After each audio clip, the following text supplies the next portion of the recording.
Welcome to Rucks, Mauls and Oval Balls. That's right, it's the fans' favourite rugby podcast, brought to you once again by the fans' favourite rugby podcast hosts. That's right, it's me, Dave, joined by Rory, as ever. Rory, say hello to the listener once again. Hello, listener. Hello. A more somber feel, I think, this week. Yes. David, how are you? Yes, it's going to be hard to maintain the chipper and upbeat mood that was on display last week for obvious reasons that we will go into in this podcast. Yeah, I'm not too bad, Rory, not too bad at all. Very much still enjoying the joys of fatherhood and the joys of a lack of sleep and the joys of a lack of sleep and, you know, the joys of lack of sleep. But other than that, I'm doing fine. Actually, though, to be fair, no, it's not affecting my podcasting. It's probably a good place. If you are a fan of the socials, I do apologise if things are a little bit sparse at the moment. As you may have guessed, a little bit busy. Time is a little bit short at the moment, but it'll come back once I get into the swing of things of life, you know, and start getting some sleep. But I'm being unfair to the little one. He's actually being very good. I am getting a good amount of sleep considering he is 2 weeks old. So fair play to the lad. How are you, Rory? I saw that you laced the boots on the weekend. I'm excited for the match report. Yes. The Lions came up against Romford and Gideon Park. Interesting week for us. We had again a bit of a mixed team, decimated by Valentine's Day. I don't know what's happened to young men playing rugby, but so many of them are prioritising taking their partners out for the day and giving them attention rather than coming and playing for the Lions. Wouldn't happen back in my day, Rory. Personally, I did what was right and traditional. I left my partner alone in my flat to read her book whilst I went to play rugby on the promise that I'd buy her a Chinese that night. And how was the Chinese? Excellent, loved it. Big fan of the Kung Po King prawn. We're looking for sponsors, so Kung Po, if you're interested. Yes, if Kung Po would like to sponsor the podcast, we're more in favour of it. And in other news, the Lions with a big dub. Even better, what a Valentine's gift for your partner, Absolutely. I'm sure. And guess what, David? I'm on a 2-match scoring streak. Stop the presses. Tell me more. Please tell me there's a VO video somewhere. Not on this occasion, I'm afraid. But I'll paint a picture of my words. Okay, that's as good as we're going to get. First major attack, putting pressure on in the Romford 22. Lovely bit of backs and forwards interplay. Ball comes to me, and I've got two options, David. Do I trust my hands, sling it out to the wing for an easy walk in, or do I straighten up? Yeah. Put out the big right paw. Yeah. And straight arm the opposing loose head over the try line with me and finish with a plum. Well, I can tell you what I would have liked to have done, which is to don't go anywhere near passing the ball, because we all know that's not your strength, Rory. So I'm hoping. Backhanded way of explaining it, David. I'm as good a passer as any prop in the merit table, I think you'll find. Okay. But I did choose option B, and I did straighten it up, and I did steamroller my way over the line to Big set the Raw's score and let's get the scoreboards tumbling and set us on our way to a 49-10 victory. It's good to know Big Raw's paw is still effective as ever, as it once was back in the day on the fields of Wivenhoe. That's beautiful. I'm still hoping my campaign for the Westcliff Lions to have each of their games videoed is going to start bearing some fruit. I will remain patient. I know Westcliff are listening, so ball's in your court. The people want it. That's all I'm going to say. You're not wrong. You're not wrong. So, well, that's beautiful. And other than a glorious W for the Lions, how are you feeling? How's the body? Carrying any injuries? Well, I was playing tight, Ed, and there were quite a few scrums. And, fair play. Although I did go through the loose head for the try, his scrummaging was pretty solid. Okay. So I must say I'm a bit on the stiff side still, but we move. That's good. All things considered, I'm in not too bad a shape. Other than the 33 years of general physical abuse. Oh, but yeah. We the baseline to that level is not a normal healthy body. I understand. Yeah, that. sorry. Let me give you the broader picture. Physically, I'm absolutely buggered, but given where I was sort of before the game to now, I'm broadly okay. Fantastic. Oh, that reminds me, Rory. I'm heading back to Man versus Fat next week. You're getting back out on the paddock. Back out on the paddock. The boots are being laced, and I'm going to see if this could be my my final redemption arc, to see if this can get me back into some sort of fitness to try and find a team locally to do a pre-season with and see if I can go back to get one season in, maybe full contact. Let's see.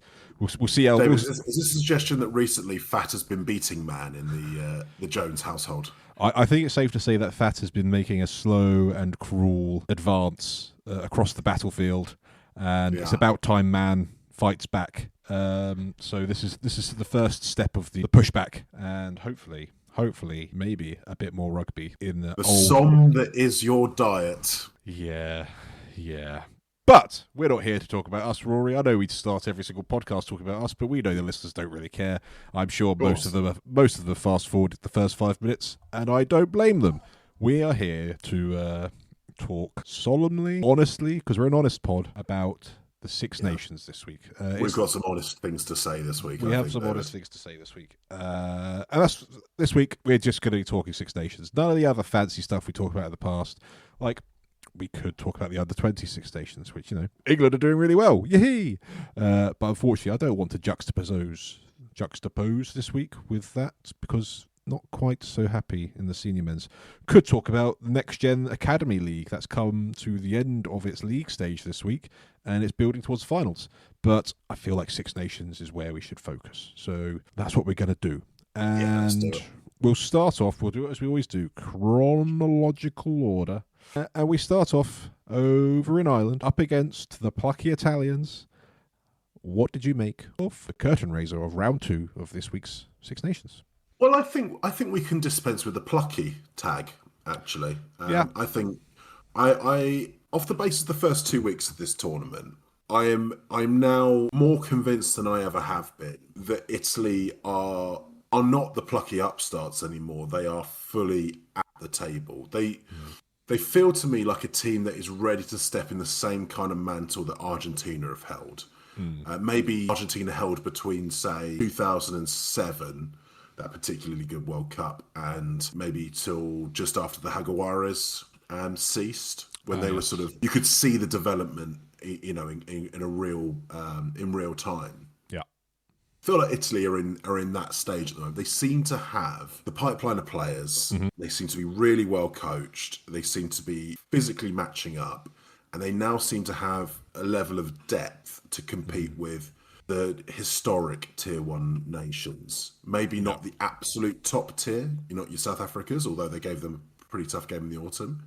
Yeah. But I think in that kind of middle tier of Tier 1 nations, I think Italy are very firmly in place. To the point where I would say they should be disappointed they didn't come away with a win here. Yeah, I genuinely thought right up until the dying moments that they could have done it. It was definitely within reach, and then James Lowe comes along and kind of steals that moment towards the end, and kind of broke a few Italian hearts. But I completely agree, and I think one of the other things I'll add into that list you put there about Italian rugby is I think they've also now got kind of an Italian identity, like an Italian team. They play in a certain way that I think isn't just them defending and hoping to get opportunities. They actually seem to have their own style of play that works for them, that creates opportunities, that poses problems for teams, and it isn't just a case of expecting to win now when you are the opponent. You really have to figure them out. And I think that is as a result of that pipeline of talent, that excellent coaching, the facilities being there, the money being there. Like, I think the investment, albeit it's been quite a long investment in comparison to, say, Argentina, I think we're bearing fruit to that investment now.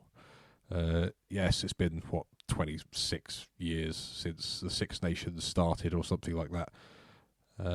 But they really are not the whipping boys of this competition and by any mean feat. And yes, you're quite right, they're not plucky. If anything, they're unlucky in this game. Yeah, well, I think that time frame is Misleading. important. It's important to understand how long these things can take to implement. See here as a Welsh fan hoping for immediate changes to their current fortunes. These things do take time to bear fruit. For me, this game hinged on Menoncello throwing the forward pass to Lewis Liner in the second half. Yeah. If Lewis Liner goes in at that point, I genuinely think Italy go on to win this. That felt like that was such a lovely that pass. felt like as the well. momentum shift because Balogun scores about 5 minutes later. Yeah, that pass was lovely as well. They should have just allowed it. Yeah, it was. It looked nice, but it went forward. Let's not beat around the bush on it. I would say across the board, I think you made a good point with the Italian style of play. I think what impressed me is they've got the ability to play an all-court game and play in lots of different styles. So they started off, I would say, up until their first score. I think they had something like 25% possession. Now Ireland were 5-0 up. It was 5-3 after 20 odd minutes, having had 25% possession. They defended extremely well. I mean, it was a well taken Ireland try, but they really had to work for that. And then Italy were able to go back and punch back and get the penalty. I would say that their interplay between forwards and backs is up there as well as most nations of that kind of caliber. They've got some really good ball players in the pack. Canone, Lamaro, Zuliani, Bischetti, and Nicotera would be the ones that spring to mind. The only thing I think they're maybe lacking is probably what's cost them in injuries this tournament. That little bit of extra stardust that someone like a Capuozzo gives you, maybe what a Pajrello might have given you at 9. Although I think Fusco had a very good game, but To be fair, he's had 2 good games, covering that position. Yeah, it does make you think with how close they were in this game. Had they had those players available to them, they would be top of the table now, I think, because I think they would have comfortably put Ireland away if they had that cutting edge, that stardust, as you say, Capuozzo, if Brex was available this week, if Tadaro was a possibility. It would have been an interesting prospect to have seen a fully fit Italy up against, let's face it, I know Ireland won, but I'm still unconvinced by them. I mean, it's unseen, and it's really hard to explain to people the position that puts you in as a prop. If that happens to you, it is so demoralising. You can't shake it off. You can't forget about it because that only happens when you are dominated. Yeah, that can take you weeks to survive. I mean, it's happened to me a handful of times where I've come up against where you've just been outclassed as a whole scrum. Usually where there's a big weight disparity, but nothing makes you feel worse than just that level of physical domination. Yeah. And for someone as storied as Furlong to get launched like that is, I mean, you think of the props that he's dominated in the past. Yeah. Like in not too recent time, he was up in conversation about being one of the best scrummaging props in the world, and that's in the last 2-3 years. You don't. I'm not saying he's dropped off that much in those 2-3 years, but I think it says a lot about the Italian scrum, and I think it says a lot about where Ireland are at the moment as a unit. Well, let's be realistic. The Ireland scrum is really strong. I mean, it only stabilised when Idogbo came on, and to put some weight behind Furlong, because up until that point they were going backwards at a rate of knots. Yeah, that's true. But so he replaced, was it McCarthy? No, he came on for Ryan. Right, McCarthy came off quite a bit earlier for Byrne, and actually, I think that was a mistake because McCarthy does at least lend. McCarthy lends more weight than Byrne does. Yeah, but so I just feel like I agree. Dogbo came on and it did stabilise it, but the locks they had on to start with weren't small, lightweight locks. So I just don't want there to be any excuses for the Irish props to say, "Oh, it's because we didn't have the weight behind us," because they did. No, I don't think it's. I think Lockman and Clarkson really struggled. Really struggled, and I think Furlong really struggled when he came on as well. By the time O'Toole came on quite late on, it calmed down a little, but realistically, I think all the Irish props struggled. I think the Irish team really struggled until they changed the halfbacks, if I'm honest. That's Yeah, yeah. probably I think we should say that the pile on that's happening on Prendergast we don't support. It's it's over the top. Yeah. But at the same time, I think there has to be an acceptance now by Andy Farrell that Crowley is got to be the first pick at this point, hasn't he? Yeah, yeah. I don't support just a total kind of, not victimizing, but completely singling out an individual and really going in like full bore at an individual, especially someone who's like 20, 21 years old, and he's obviously still very young, a lot ahead of him. But just look at the performances of Crowley coming off the bench and how different Ireland look. Yeah. That alone. Well, the Balakoon try. The Balakoon try happened a couple of minutes after Crowley comes on. Yeah. And his fingerprints all over. I think him and Gibson Park. I mean, it felt a strange choice to change Gibson Park for Casey in the starting line. Not that I think Gibson Park had a particularly good game last week, because she didn't. No. But it didn't feel like that was the linchpin that was the problem in the back line. It sort of felt like stubbornness on Farrell's part to not change Prendergast at that point. Yeah, if anything, I think it proved the other point, because the second Gibson Park came on, that's when the game changed a little bit, I'd say. Yeah, I think Gibson Park and Crowley is the obvious choice now, guys. If they don't pick Gibson Park and Crowley against England, they're really going to struggle. But at the same time, Prendergast has got a huge ceiling. I just think at the moment he's probably been thrown in too early. Yeah. I think his problem is teams have identified his weakness, which is in defence, and their game plan is designed to expose that. And you can only hide players so much and kind of cover for them. Good teams will always find ways to manipulate defences and take advantage of things they've planned for in advance. And I think that's what we're seeing, is that Prendergast at the moment isn't the best in kind of defence. Like he isn't the strongest tackler, and teams are targeting that. And that's no fault. Well, it is a fault of his own, the fact that it is him that's making the errors. But Ireland aren't protecting him that well, and they keep selecting him and putting him at the coalface of this problem. He needs to go away and figure out how he improves that area of his game. And there's a player like in Crowley sat on the wings who's ready and raring to go, who can cover that. So I do think most of it sits with Farrell, I think, for keeping to put Prendergast in that fire, because it's slightly avoidable, I think. Well, I think it's holding the team back, and I think it's probably putting Prendergast under too much pressure at the moment, because he's become the focal point for an underperforming side. And if you remember, he's also under the same challenge at club level, with kind of him being displaced by Harry Byrne. He is probably absolutely desperate to try and show he's still kind of the number one man. And more often than not, when you're playing in desperation, that's not when you play your best rugby. Yeah, he looked like a player who needs to be taken at the firing line to me. Yeah.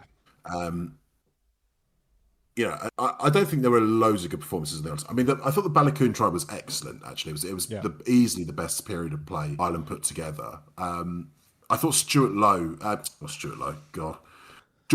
was excellent. Actually, he really is. I thought Jordan Lowe was excellent. Actually, he really is. Critics. James Lowe. Oh my god. You're. I thought you'd got better at your first names, but turns out quite not. I haven't. Do you know what? Jordan Lowe is someone I've played with at Westcliff, and he also played on the wing. Oh, and he was also overweight. James Lowe was excellent. He really answered his critics in this game. Yeah. And Osborne, the whole Ireland back three actually probably was a lot of the reason why Ireland stayed in this match, because they were able to field Italy's kicking game. Yeah. They also, I think it was Osborne who put Panny into touch when he was going into the corner. Yes. It felt like a lot of it was a bit of a rearguard action on Ireland's part, but those three were a lot of the reason why they came through it. Up front, there's not a lot of positives in that pack. Sheehan, once again, pretty absent. Yeah, he's unusually absent, to the point that he's massively dragged down fantasy points the last couple of weeks. It's been poor. Yes, tell me about it. McCarthy had some nice moments, but the back row, Conan obviously scores a try, but he squeezes it over from the half a yard out. I didn't see loads of him outside of that. No, Doris was pretty busy, but I think Doris is probably the one that stood out for me. But outside of McCarthy and Doris, I couldn't give you anyone in the pack who really stood out. No, me. no. I think that's the thing. That there isn't anyone, and I think that's part and parcel. Ireland's problem there, because I think whatever's going on, the Irish loose forwards, or just forwards in general, seem to be really struggling to be impactful in games at the moment, and I don't know what it is. Whether they've just been figured out, whether they're just not packing that punch that they used to, that relentless pick and carry game. Maybe a lot of other teams do it now, so teams are kind of savvy to it and are able to defend it better. Have you read the theory about Nienaber? I haven't. The ex-pros win. So, Jacques Nienaber obviously took over at Leinster after Stuart Lancaster. Yeah. And brought in a bit more of this South African style play, which is more defence focused and physicality focused. The theory has been posited by ex-Ireland pros. So I think it was Rob Carney was one I heard talking about it. I think Donncha O'Callaghan was. Or is this on their podcast? Yeah, there's been a couple of places where I've seen it pop up, but their theory is that Nienaber has taken the focus away from Irish forwards ball playing skills, which was brought in by what's his chops, the Kiwi who coached them for a long time, Joe Schmidt. Schmidt, and then they also and Stuart Lancaster at Leinster. Right, yeah. They were very positive about their impact on the ability of the forwards to play with the ball for those two. And the theory is that under Nienaber that's been allowed to sort of not fall by the wayside, but it's been deprioritized. Okay. And I think it's lazy to blame one person for that. I think a lot of this stuff is under the control of players. Players have control over how much focus they put on their skill level. But I do think there's a point to the quality of Ireland's interplay between forwards and backs seems to have deteriorated in the last couple of years. Yeah, so I think you can see that there is a good argument to suggest that one of the reasons this Ireland team is struggling at the moment is they're not seeing that kind of fluidity in attack that they had probably pre the last World Cup. So yeah, it's an interesting one, because that is kind of what I was alluding to there about the forwards just not having that impact on the games like they used to, and maybe that is. It's an interesting theory. But like I said, I don't want to put it all on one coach changing things, but it does feel like something like that is going on. Yeah, it's an interesting one. I think next week will be interesting. Coming up against England, it's usually quite an interesting matchup, pack to pack, and I think that might give us some more clues as to what is going on, perhaps. Yeah. We should talk about that in our predictions, but yeah. In this game in particular, I thought Italy can legitimately come away disappointed in this game, and actually because they probably were the better side for a lot of it. I'd agree. They should be disappointed not to have won that game. Probably one bad defensive read for Osborne's try, a bit of poor discipline that led to Conan's try. And Balogun's try, you could probably give that a watch as just a very, very good try that actually they defended quite well for quite a long time. Yeah. And eventually fell down to a good finish. But they've probably left at least two tries out. There may be three, you could argue, because they lost the line out in the 22 as well. Yeah. Pani obviously getting knocked into touch, the forward pass to line out, and with the pressure they put on, particularly at the scrum time. Yeah. They can legitimately feel like they left plenty of points out there, which in a lot of ways is a good sign of their development. It'll be scant consolation at the moment, and they will want to respond this week. Although they've got France, I believe, haven't they? Yeah. But it's for an Italian side to go to Dublin and can legitimately come away disappointed. I think it's extremely promising for them in the long term, and hopefully in the shorter term it will start to turn into regular results in those games. Yeah. I think, what we said at the start of the tournament of Italy regularly winning 2, 3, even 4 games in a Six Nations competition, I don't think that's far off being a regular occurrence.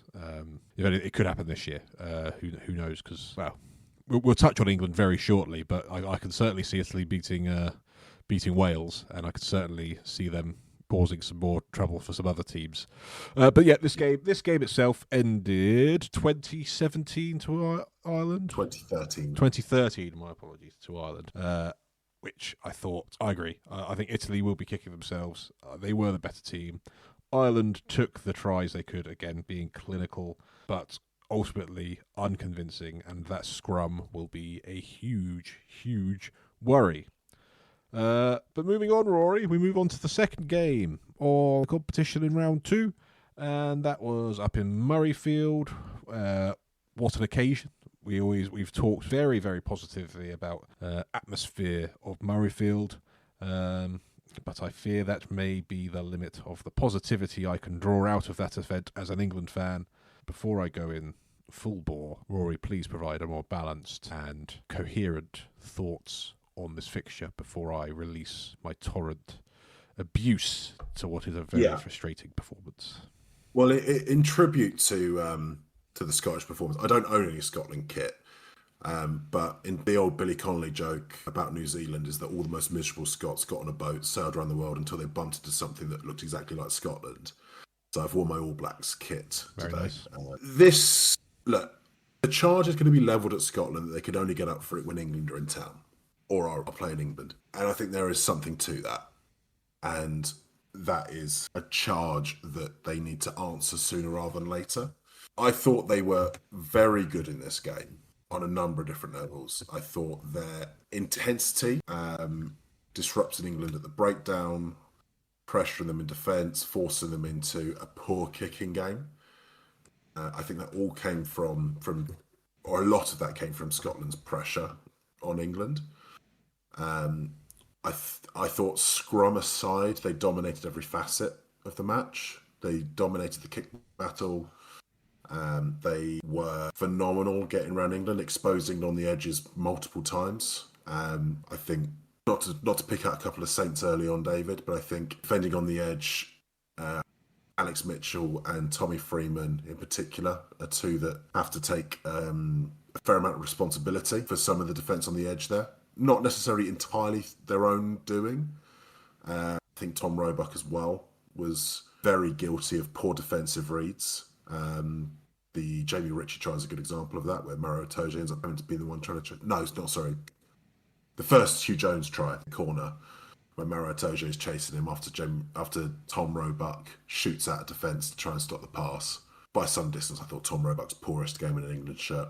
From a Scotland point of view, I mean, to a man, they were better than England. I don't think there's a single England player that outplayed their counterpart. But to name a few who were particularly good, Carl Steyn was phenomenal on the right wing. Not just outplaying Arundel, a constant threat, just gained metres at will. I thought Huey Pilotu as a centre partnership not only outplayed their counterparts, but showed a lot of the skill and intensity that they can bring that on paper is what you think they should bring week in, week out for Scotland. Tuipulotu in particular is just physical in defence, just a big man. I sometimes forget how big he is. A couple of times just saw him sort of sauntering around the pitch when they were up, just enormous pair of shoulders on him. Probably Finn Russell's best game I've seen him play since maybe the Lions tour. The back row entirely on top. Jamie Ritchie, combative, niggly, nuggety, anti-English, all those kind of things. Rory Darge, superb at the breakdown. Dempsey, physical, carrying the ball, getting over the gain line, absolutely everything you want from a number 8. Probably showed, although Ben Earl was by some distance England's best player, showed where England are missing Tom Willis in games like this. So, yeah, first and foremost, Scotland were superb in this game. From England's point of view, without being too negative about one loss in 13, this showed some real flaws in this England side that haven't been exposed by other teams. Firstly, an inability to go to plan B when plan A isn't working. And plan A was obviously very focused around the kicking game, where they were losing that battle left, right and centre and persisted with it because they didn't seem to have an answer to it. Linked to that, the poor selection policy, I think we have to be honest, not having Marcus Smith on the bench which this game was crying out for, swapping Marcus Smith for George Ford to change the theme of the attack. You know, Finn Smith, a great player, but not the game changer you need in moments like this. I waited for my turn, Rory, but I will interject there. England only looked good when Finn Smith came on. That is the only time England showed any enterprise in the back. I'm not having to go at Finn Smith. You know, I think you could make a better argument for Finn Smith having started this game on a performance basis. Yeah, I've seen the debate. There's some suggesting that Finn Smith being selected ahead of Marcus Smith is the reason England lost, which I think is no. That's madness. England absolute madness. I think Will Greenwood said that. It's just like absolute bonkers. No, England had basically already lost this game by the time Finn Smith came on. Irrelevant. My point is only that to move away from a kicking game, which seemingly George Ford wasn't able to do for whatever reason, George Ford didn't want to move away from the kicking game. Having Marcus Smith on the bench to change the theme of the attack and having that running threat at 10 would have been more effective than Finn Smith, as bringing Finn Smith on for Arundel, unfortunately, had to be in this case with the red card. So, again, not a criticism of Finn Smith in the squad. It's a criticism of selection, the theme of the selection, whereby an inability to change the direction of travel in a game by not selecting game-changing players on the bench. Finn Smith's a fine player, but he's not a game-changing player in this instance. Similar, I think, to having Ben Spencer on the bench. Ben Spencer on the bench, as brilliant a player as Ben Spencer is, if he's not your starting 9, I don't think there's a massive value in having him on the bench. I disagree, but you can carry on. A complete lack of impact in the forwards. Ben Earl aside, possibly, but even they're not getting loads of meets through the carry. Exposing us, I think something that we talked about last year that we thought was solved with Tom Willis. Absent of Tom Willis, this is the first time it's been really exposed. I think England need to probably give Lee Blackett a bit more freedom to put his footprint on the game plan. Not to get away from the kicking battle because it's served them well, but to have it in their back pocket to move away from it when needed. But for me, tactically and selection-wise, England fell down to Scotland on this one, and they were flat from the off.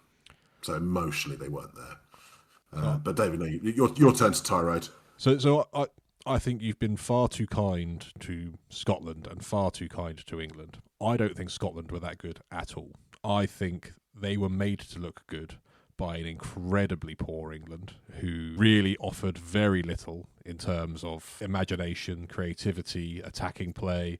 The only positive from England was the scrum, and literally the only positive. I cannot think of any player.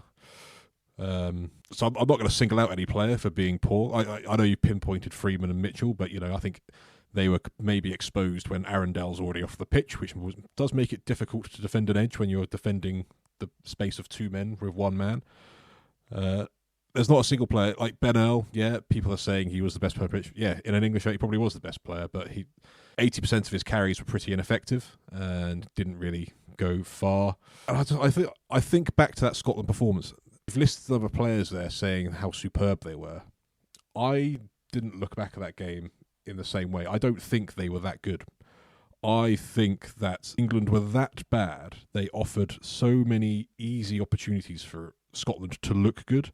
Finn Russell looked good because England tacklers were falling off of him left, right and centre. Players like Guy Pepper slipping off of Finn Russell doesn't normally happen. And that you watch the carries, like Finn Russell's not doing anything dynamic. He's not doing anything impressive. For some reason, England have just forgotten how to tackle. And because that's happening, it's making Scotland look good because they're getting space that they wouldn't normally get. They're not creating anything. England are giving it to them.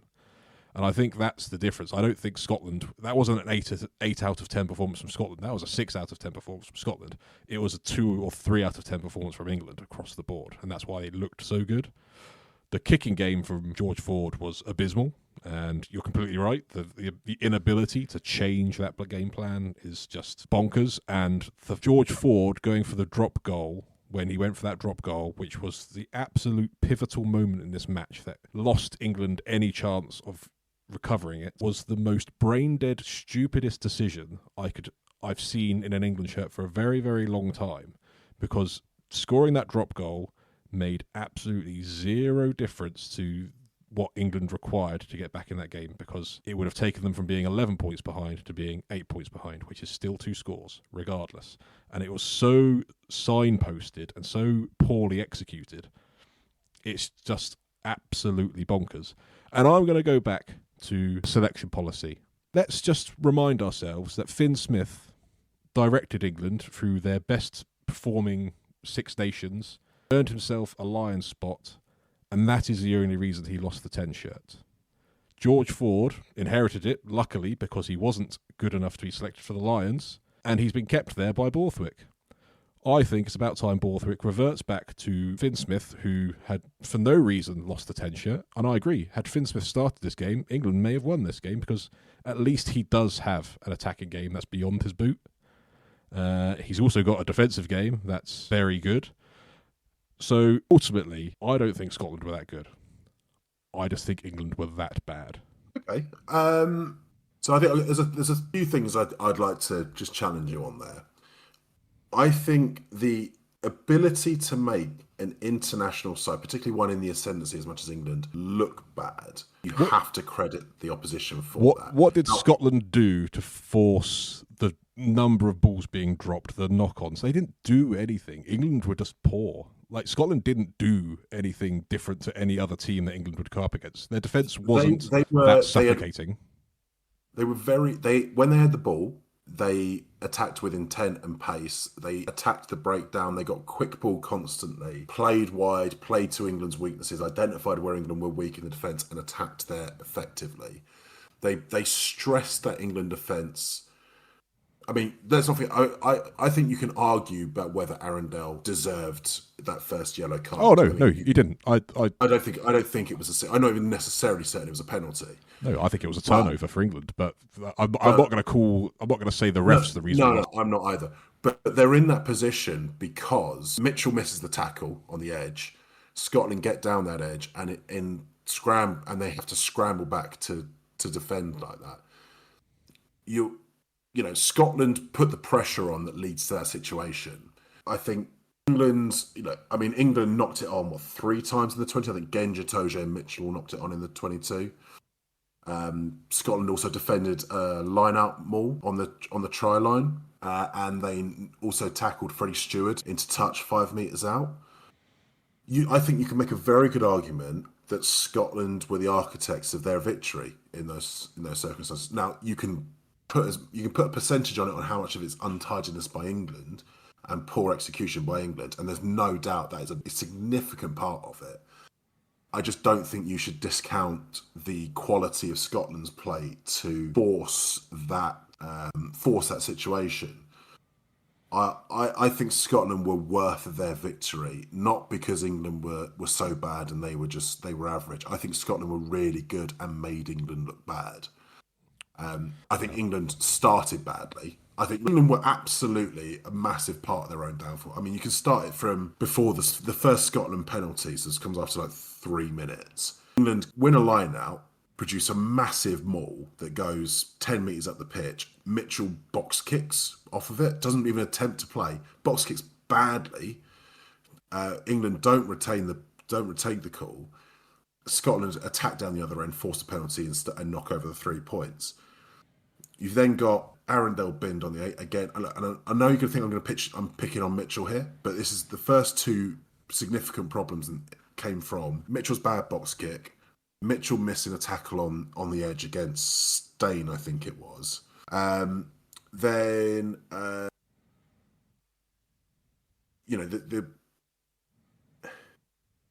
the Hugh Jones try, where Russell pats it on, Roebuck fires out the line and gives, it's a tough bit of skill, but it's a skill that we know Russell can and do. And he performs a great bit of skill, finds the edge and puts Hugh Jones into the corner.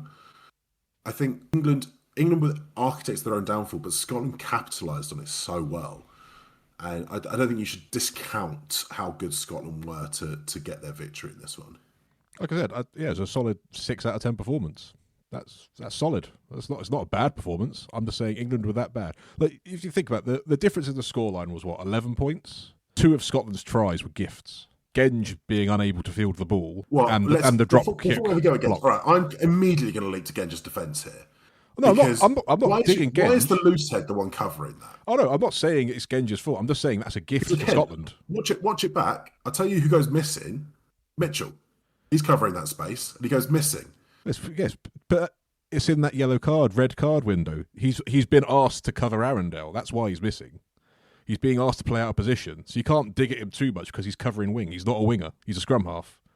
Like, his job isn't to do that. It's the first game where Mitchell's edge defence has been a problem. Well, his job his skill set isn't to be the last defender in the line. He's having to cover it because Aaron is the position he is in the defensive line, though. Yeah, in this that is the position he is in the defensive line. That's because he's being asked to, because he's having to cover for Arundel. Yes, okay. There's going to be times where he's maybe missed a tackle or two, but you point to me in the direction of a scrum half who doesn't, because you get out-muscled, you get physically mismatched. It happens. But let's not go on a manhunt for Mitchell because he's being asked to play out of position to cover for Arendel's mistakes. You're happy to go on a manhunt for George Ford, who I admit was poor in this game. What have I said? You seem to have forgotten that he won. What have I said? They won 2 tests in Argentina with George Ford. They beat New Zealand. I haven't said anything. Australia. All I've said is just made a brain-dead decision. You said he should have been dropped for Finn Smith ahead of this. I'm talking about the selection policy. Bad game. I'm talking about the selection policy. Let's refer back to when Finn Smith lost his shirt for no reason, out of his control. Like, why is that something? And George Ford took his opportunity and has earned that shirt. We've been waxing lyric about George Ford, and now all of a sudden that's forgotten. I'm saying it's not working. So why doesn't Borthwick think to take Ford off and bring Smith on? It didn't work in this game. They've won their last 12. It's very obviously not working in this game. Very obviously not working in this game. But there's no thought to change things up. We have to stick with Ford at 10. Well, we had to in this one because Arundel got himself red carded. Swap and Ford to the only wing. Had 2 backs on the bench. Selection policy. Yeah. No, I agree with the selection policy. Yeah. My contention is they should have had Marcus Smith on the bench rather than Finn Smith. I don't think the answer was we shouldn't have picked George Ford in the first place. No, all I said was that George Ford's had a really bad game, so now's the time to start thinking about going back to the old selection policy, because I think had we, in hindsight, selected Finn Smith, we may have won the game because the way he plays is different to George Ford. That's what I said. Okay, but I didn't say George Ford. They were never going to drop George Ford for this one, were they? Because they've won the last. I don't. In hindsight's lovely. Hindsight is lovely. I'm just saying, I think if we had chosen Finn Smith, we may have had a better chance to win this game, because Finn Smith does offer something different to the kicking game, which at this point in time is all we've seen from George Ford in an England shirt this tournament and in recent fixtures. So I wasn't digging out George Ford entirely. I was saying his decision to do that drop goal was brain dead. His kicking game was rubbish, but I'm not hearing you disagree with that. I don't disagree with that. I think George Ford was really poor in this game. Yeah, I don't think the right call is to then say we should have picked Finn Smith to start with. No, I'm saying if we had, it may have been a different result because he offers something different. Okay, but if we picked a Jomo and Lawrence, it might have been a different result. If we picked Ben Spencer, it might have been a different result. Well, definitely wouldn't have been with Ben Spencer, that's for sure. Let's say Alex Mitchell was the only player in the back line with a shirt number higher than 8 that was showing any form of creativity or guile, like anyone else. And I'm including Freeman, I'm including Dingwall. None of them showed anything. He kicked poorly and missed several tackles. Well, not several. He missed a few. But a number of England players missed a few. The likes of Somewhere between Underhill. a few and several, he missed them. Well, I'll find the number how many he missed for you, Rory. Because then we can talk facts. And then this may well prove that he's missed 10, and then I'll be like, fair enough. But if it's like he's missed 3, and I bet every other England player missed more than every other, but most others would have missed more than that. Sam Underhill missed 4. Fraser Dingwall missed 3. Guy Pepper missed 3. Freddie Stewart missed 2. George Ford missed 2. Alex Mitchell missed 2 tackles. Okay, so he's about par for the England performance. That doesn't make him an outstanding player in the backline. No, but your statement that he's the reason that he missed 3 tackles apparently that led to 2 Scotland tries and one where Arundel got one of them's apparently not him at all. So he's only missed 2 tackles. He missed the tackle on the edge that led to Arendel's yellow card. Okay, but he's missed 2 tackles in the game. Okay, but he's also kicked poorly. So everyone, I'm not specifically digging out Mitchell. I think the whole team was poor. But my point is, ifs and buts on who they should have selected beforehand are irrelevant unless you're looking at how it could have changed in the game. That's why I'm talking about the bench selection, because you could have changed the game there. My contention is I don't think Finn Smith changes the direction of that game if he came on for George Ford.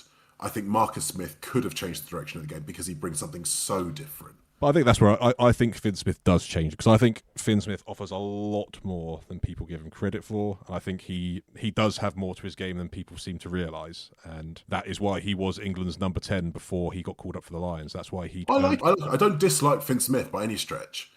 I just think someone like Marcus Smith, also the fact that Marcus Smith could have covered in the back three as opposed to Finn Smith having to come on for a winger who's been sent off, doesn't exactly make for a great change of the back line at that moment.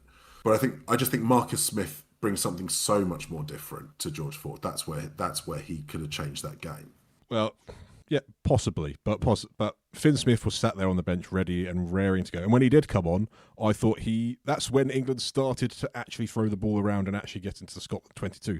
It's because Finn Smith was trying things out. He was actually passing the ball. He wasn't kicking it at every opportunity and playing out of position. But he gets rewarded by getting dropped from the 23 entirely anyway. So it shows where Borthwick sees the game plan going next week as well. I know England have been good and they've won 12 or 13 games on the trot, but I don't think that's a good enough reason to just forgive them for what was probably the worst performance I've seen of an England side for a long, long time. And I don't think we should be kind to them because of that. I think we should be objectively critical of what was a dreadful performance. And from where I was sitting, I don't think Scotland were that good. So I don't want to give England the out of saying Scotland were so good. I think England were their own. I don't think it's an out. Where I disagree is I think Scotland were good in that they forced England to be bad. I think England were already bad, and I think Scotland were able to capitalise on it and exacerbate it. I'm not going to minimise how good Scotland were in this game, but that does not by any stretch mean I think England were in any way good. Yeah, or minimise how bad they were. I thought England were dreadful, and I mean a lot of players who you do not expect to be poor were poor. Pepper and Underhill were poor. I mean. There was one where Pepper knocked on a tapped back ball that, the kind of scraps that England have been picking up consistently in this run of games. They were, in every kicking battle, they were losing all the scraps, all the 50-50s. Yeah.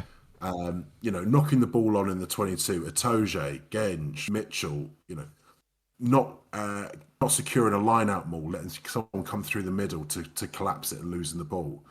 Freddie Stewart getting himself tackled into touch by Darcy Graham, Darcy Graham's a really good player. He's about half bloody Freddie Stewart's size.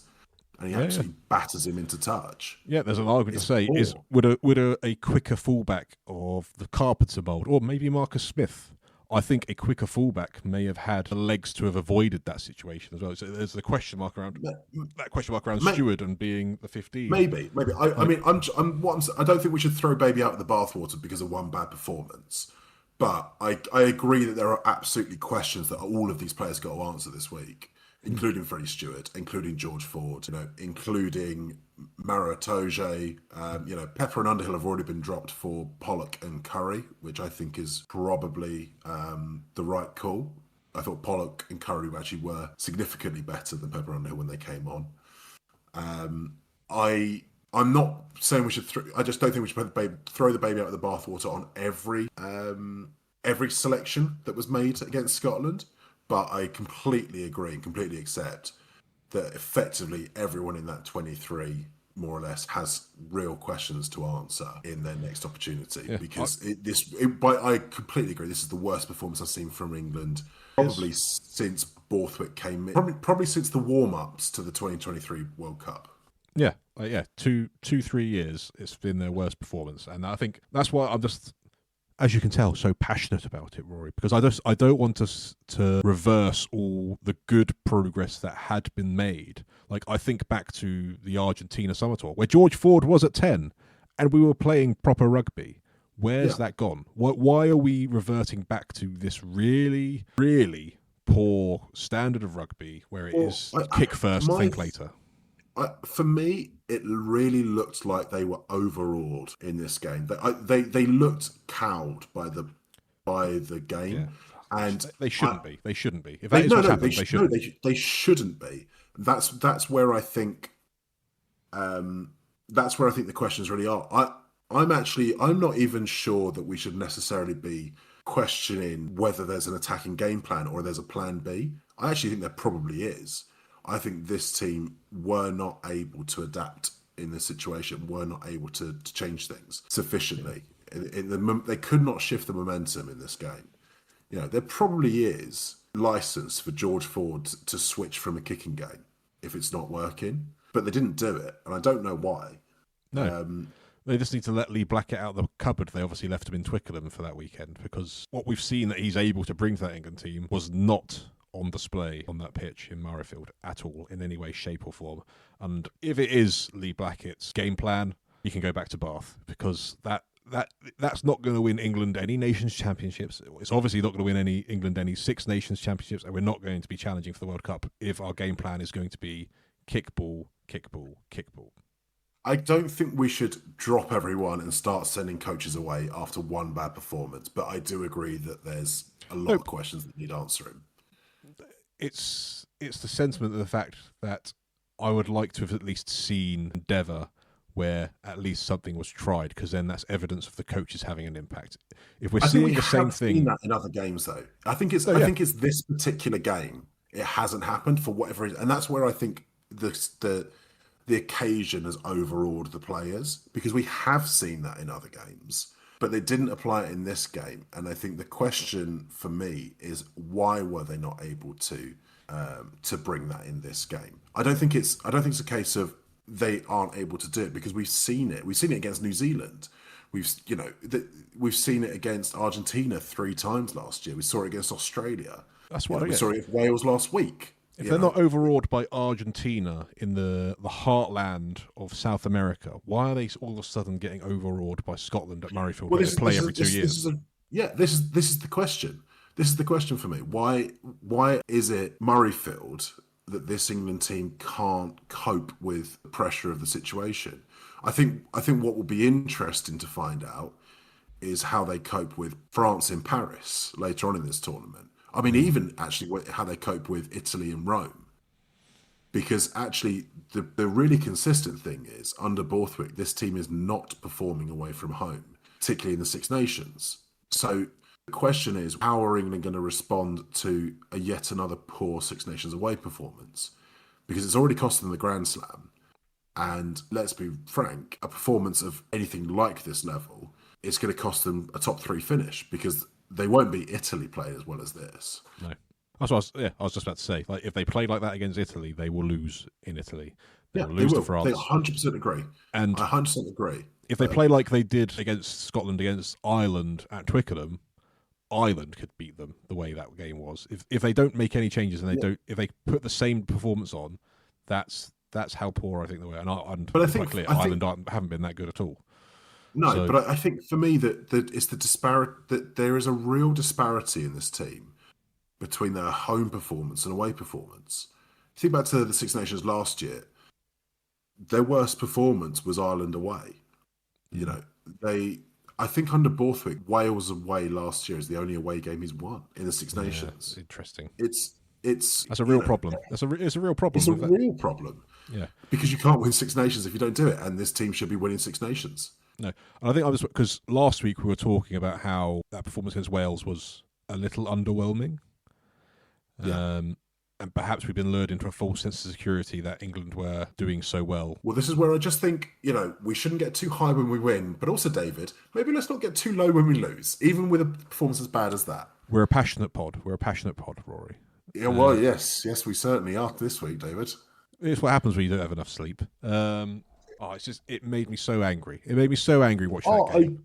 Because I was sat there with my fiercely Welsh nationalist girlfriend. I bet she had a great time. Sly remarks across on the other side of the room. I bet she enjoyed it thoroughly.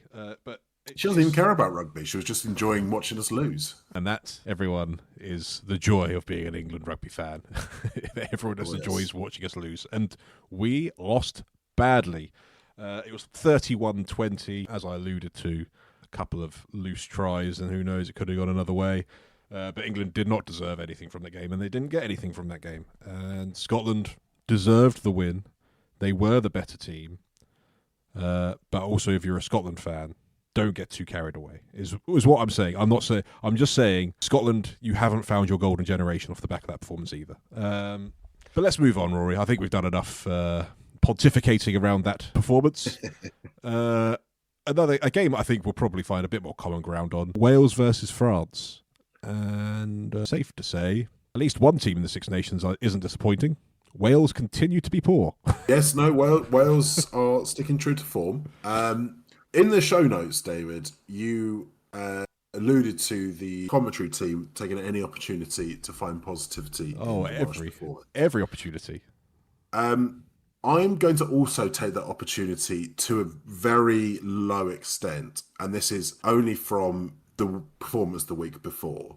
I thought physically Wales stood up much better this week against France. Now, France joued around them. Let's not have any bones about it. France joued and sauntered and moonwalked over the try line in this game because their ball playing was so many levels above Wales. They absolutely shredded them. But I thought man to man, I thought this was a much improved physical commitment from this Welsh side, which should be taken as read at international rugby. Like, let's not pat everyone on the back for being committed to tackles and carries, because they still got battered on the game line with the ball in hand.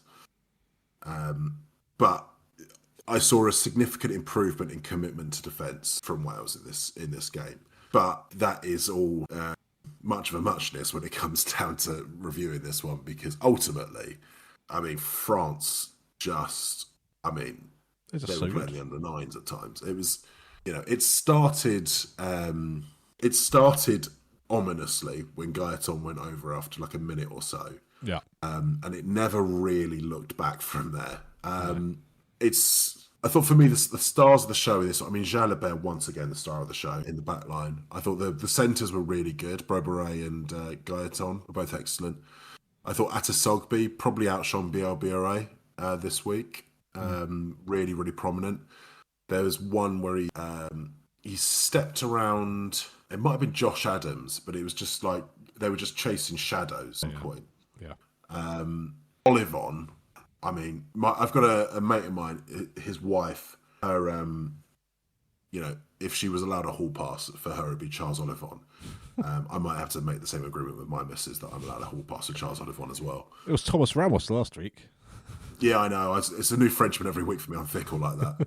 She needs to be careful. All these trips you make to France as well. No, it's suspect. It is suspect. But he was just so good. He was good throughout this game. I think Giroud is week on week becoming more prominent in this France team as well. The fact that he can step into the centres comfortably is going to be a huge weapon for them at some point. But in the back row, he's just becoming so prominent to the point where I'm not thinking so much about the players they didn't pick. Yeah. I haven't thought about Gregory Aldrit once. I'm not thinking about Aldrit. I'm not even thinking about Penai. No, because they've been that good. For any team to be able to say that when they haven't picked those kind of players is insane. Yeah, but the back row for France has been, the whole pack, but probably that back five with Olivon and Guillard. Devastating. It's absolutely devastating. I've no doubt that Aldrit would be shining in this team because he's that good a player. But I think Jalonche is showing his credentials as well, though. Jalonche is phenomenal. Kroos is probably the one that does all the unseen stuff in this France side, but he's everywhere. Yeah. They're a hard team to analyse, France, because at the moment they're just good across the park, 1 to 15. Yeah, I cannot spot a weakness, and it must be really hard preparing for playing France at the moment because coaches will do everything they can to try and spot where they can pinpoint weaknesses. I can't spot one.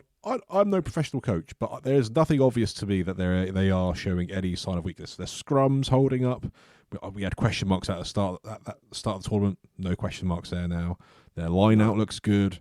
Their forwards and loose are so good. Their back line, no matter who they pick in the centres, is fluid. It's dangerous. Their defence is solid. I cannot spot anything. And I think what you said last week about this is a team being designed to be able to compete with South Africa. It's 100% what it is. And I think it'll be really interesting when we do get the opportunity to see those two at full flight go against each other, because I think it is hard to call at the moment with what is being built there. These slight tweaks that Gautier's made to his selection and seemingly a little bit to the game plan, it feels more solid, and it feels a bit less French, if anything. It feels a bit more ominous, where in the past there was always that question mark that the French team may just not turn up on the day. I have no reservations along those lines anymore with that France team. Mentally, they look there. I mean, South African fans will point to how well they dispatched them in the autumn with 14 men, and they're right to do that. But yeah, I think looking at this team today, they're... Well, just on that, I think the France we're seeing in the Six Nations is a completely different version of France we saw in the autumn internationals. I remember us, we were not impressed by France in the autumn. I'm very impressed by France in the Six Nations. Yeah, I think that's right. And I think the difference for me is, you're right, there's some really un-French elements to this team in terms of their ability to be solid and play when they don't have the ball and just pressurise teams with their defence. But they have all the hallmarks of a France team when they have the ball in hand. And if they can get the ball in hand and play anything to the level they're playing at now against anyone else in the world, they'll beat them. Yeah. Because even South Africa, as brilliant as they are and as relentless as they can be when they get the ball, I just don't think any team could cope with an international side of this quality playing the way that they are. Again, we'll acknowledge that their first two weeks have been up against an underperforming Ireland and a Wales side that is where it is. But at the moment, I just don't see a challenge there. I mean, it'd be interesting to see how they go against Italy this weekend. Yeah, because they are the other team that has impressed me a lot. In both weeks. It's actually the two form sides going against each other for my money. Yeah. Even though I don't know Italy lost against Ireland, but it's difficult to pinpoint any problems with this France. I can't see them. No, nor can I.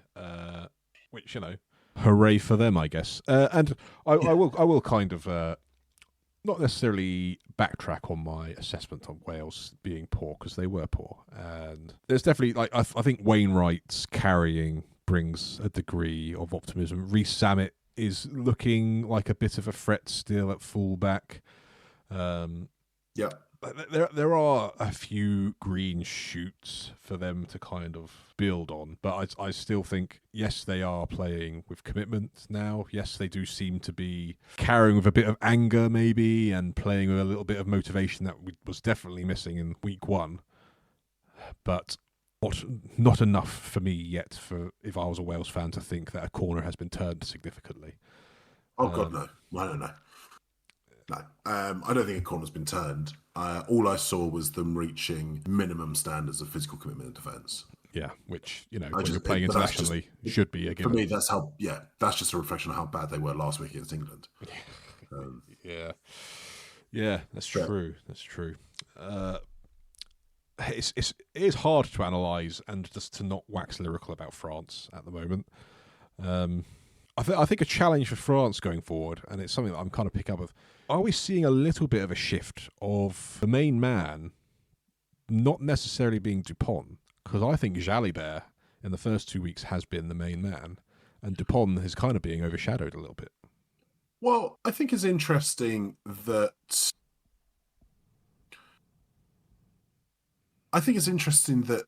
to see what happens to Dupont when there's... Because Jalibert is one of very, very few players in the world who can sit on the same kind of pantheon as someone like Dupont.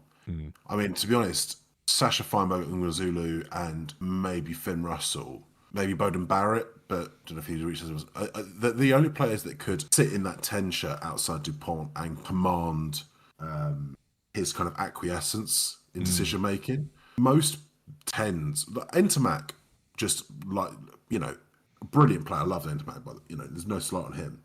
Entermac was very happy to sit in an armchair at 10 and just play as and when Dupont fancied giving him the ball. Yeah. He was just quite happy to let Dupont run the rest of the show. Le Petit Général, as nines are sort of framed in France. Jalibert is kind of a rare breed of French fly half. they haven't really ever had, to my mind, not at this level, who runs the show, runs the backline. And it's quite interesting to see that DuPont there's no ego seemingly there in this at the moment between them. DuPont's not trying to wrestle control of the game away from Jalabert. He seems quite happy to facilitate and then just add his own touch. Because I thought DuPont was better this week than he was last week. Yeah. He was very in terms of, again, I don't think it was bad last week by any stretch, but I thought he was more himself this week than he was last week. But while still letting Jalabert kind of run the show. I think it's interesting that there isn't that kind of. Maybe that was always the concern as to why they haven't done it before. They assumed there would be kind of a friction there between a 10 who wanted to run the show and DuPont who wants to run the show. And actually what we're learning is DuPont doesn't have that ego to do that. Yeah. Whilst being perfectly capable and probably quite entitled to have that ego if he wanted. Yeah. If anything, it might be taking the pressure off him because he is coming back from an ACL injury, which is notoriously tricky to come back from. Maybe he's just appreciating someone else taking that, shouldering some of that responsibility, and then it may be something that really actually helps France go to that next level. Because I agree, Untemak, fantastic player, but Jalibert and Dupont, if they are fit and firing and in their top of their game, I don't see anyone stopping France with those two in red hot form. And you throw Ramos into that with what he can do, in the wider channels and stepping up at 10. Yeah, exactly. And I'd also add, I was really impressed with Bro Beret and Gaetan. Yeah. The step in centres, the depth they have is mighty impressive. So we could either wax lyrical a bit more about France, Rory, or we can go to our team of the week. Let's do the team of the week. Let's go team of the week. If I wax more lyrical about the French, people really are going to start asking questions. Yes, this is becoming a bit of a problem, I think, Rory. Well, let's start. Area of comfortability, props. Who's your 1 and 3, Rory? I've gone for Schetti and Ferrari again. Me too. Those two are the form props, setting propping worlds alight with their performances this tournament. Schetti, Ferrari for me are just doing a stand-up job for Italy. But who's your hooker this week? Marchand. 3 from 3, I agree. Marchand, excellent job steering France in, albeit a relatively comfortable performance, but he plays a huge part in that set piece. And it being the line out is so solid, scrum solid. He does excellent link-up work. He carries strongly. Hard to look beyond him. Second row, Rory. In the 4 shirt, I've got Charles Olivon. 4 from 4, yeah. And in the 5 shirt, I've got Zamboni, who I thought ran the Italian line out superbly. I think they lost 2 lineouts all day. He took, I think, all but 1 line out. I think they lost 1 line out that went to Canoni, they got 1 that was overthrown, and he took everything else. Yeah, I think he got a couple of steals as well. I'm not against it. I've gone Guillard just because I think he got 3 turnovers. His work in the breakdown's ridiculous, and his carrying's ridiculous. But Zamboni, or Andrea Zambonin, to give him his proper name, is not a bad pick. Your 6, Rory. Well, I will admit I've done a little bit of fiddling in my back row. So who's your 6, 7, 8? I've got Richie at 6, who I thought was a thorn in England, as he always is against England, to be honest. He loves this game, and he absolutely turned up and scored a try. I thought he was well worth a pick there. At 7, I've gone for Gigoux, who I'm just continuously impressed with. Darge is probably a bit hard done by there, as is probably Doris, who I thought was very good at 7. Probably Ireland's standout player, certainly in the pack. But Gigoux, for me, is fast becoming a star in that France side. And at 8, I've gone Dempsey. I thought Jelonch was excellent for France. Conan obviously scored a try. But Dempsey, again, just put dents into the England side all day. Okay. So bit of fit. So I put Darge at 6, purely because I take what you're saying with Richie, but he only played 1 half. He was replaced by Ferguson. Darge was a thorn in the defensive line for Scotland the entire game, so I put him in there. And I wanted to put Zuliani at 7. Yeah, Zuliani was great because he was phenomenal for Italy. And I got Jelonch at 8. I nearly went Earl just because of the work rate. He did 24 carries, ridiculous amount of work. I'm led by stats. I looked at Dempsey's stats; they weren't that great. I thought about Dempsey, but I don't think his impact was as great as the likes of Jalonge. So that's why I ended up with Jalonge over Earl and Dempsey. Scrum half and fly half, Rory. Scrum half, I went Ben White. Fly half, I went Jalibert. I went DuPont Jalibert. Maybe my anti-Scotland is just getting in the way of me wanting to pick too many Scottish players, but, I thought DuPont was very, very good, and Ben White, just, 6 out of 10 performance like the rest of Scotland. Your centres, Rory? I'm going to go with Tuipulotu and Gaetan. Okay. So I went Brow Beret and Hugh Jones. So interesting, because those might be options on both of those. Okay. So, I've given Scotland a bit of something there. I thought Hugh Jones was, credit where credit due. We'll go Tuipulotu and Hugh Jones. No, let's go Brow Beret and Gaetan. That way everyone's happy. Your wingers, Rory? Lowe and Stain. So I thought, BLBRA and Atisogbe are both brilliant for France. I thought actually Monteguani had a very good game as well. But I thought James Lowe was I thought he was excellent for Ireland. Really answered a lot of questions, and I thought Carl Stain was Scotland's best player. So I went Lowe and Atisogbe personally, but you are just determined not to give Scotland any flowers this week, are you?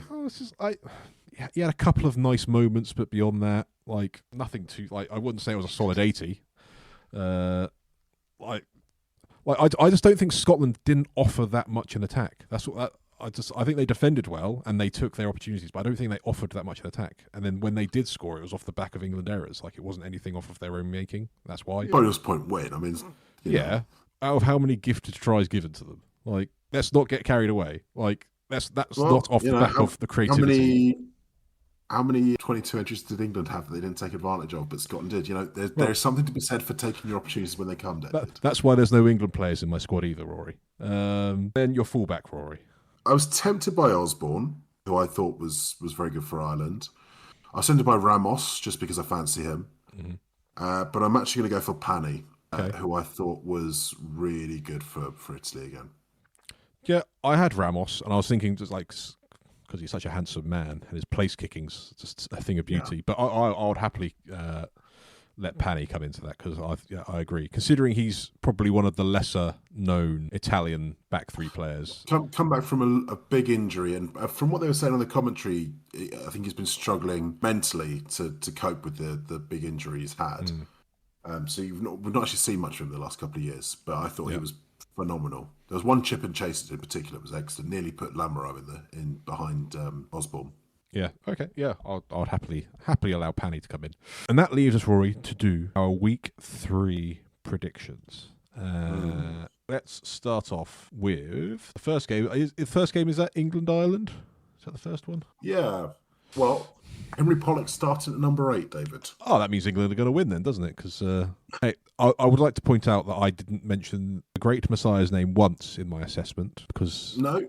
To be honest, I thought he was actually very good when he was on the pitch, really, but by the standards of the England performance. He was given 15 minutes. No, you got half an hour in this game, didn't he? But yes, I agree. I did think he at least showed a bit of creativity. But yeah, to be fair, I think the red card probably meant that our bench didn't come on as early as they were expected to. But yeah, it'd be interesting. It's his first start for England. Yeah, at 8 as well. At 8, so Benel moving to 7. I'd be interested to see how they kind of line up at scrum time in defence and attack, whether they switch that round at all. I'd be surprised if they didn't. I imagine Pollock will be scrumming down on the flank. I just have a feeling we're going to see Earl at 8 at the scrums. Well, let's be honest. Between Earl, Pollock and Curry, all 3 can play with any of those numbers on their backs. Yeah, very true. Probably raises some questions about what's going to happen at line-out time. England will have to be right on their mettle to. Although I know Pollock can jump and Curry has jumped a bit, but they're not natural jumpers. I'll say they're not the tallest. But it'd be interesting. All that being said, I think England's home form and also the need to respond this week will probably get them over the line on this one. Ireland, if there's a game they're going to get up for, they're going to get up for this one. Mm-hmm. But I think they don't have the scrum I think they don't seem to have the impact in attack to trouble this England defence particularly with Lawrence back in the centres. England got a bit more punch there. I'm going to give England the benefit of the doubt to respond this week, and I think it will be 27-15 to England. Yeah, I think we do see a response from England. I think England win. I'm not confident it's going to be pretty.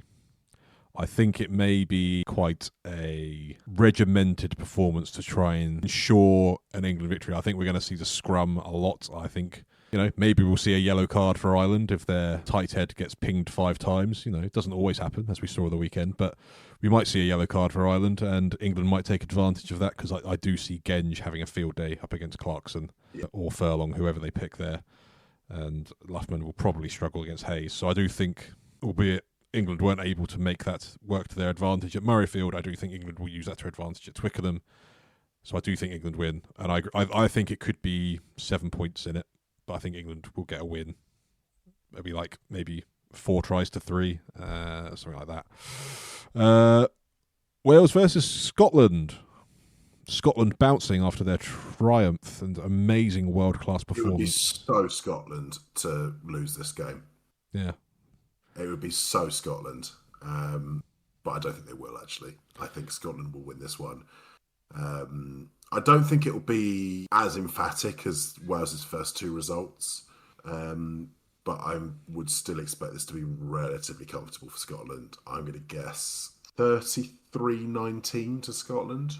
Okay, yeah, it might 35-10's the number in my head. Okay, don't know why, but I just feel like it'll be that ballpark. I think Scotland will have too much. Wales will have a couple of nice moments, but Scotland will just have too much for them at the end of the day. And I think that will be the story of Wales' tournament. I think just every team they come against will just have a bit too much for them at the moment.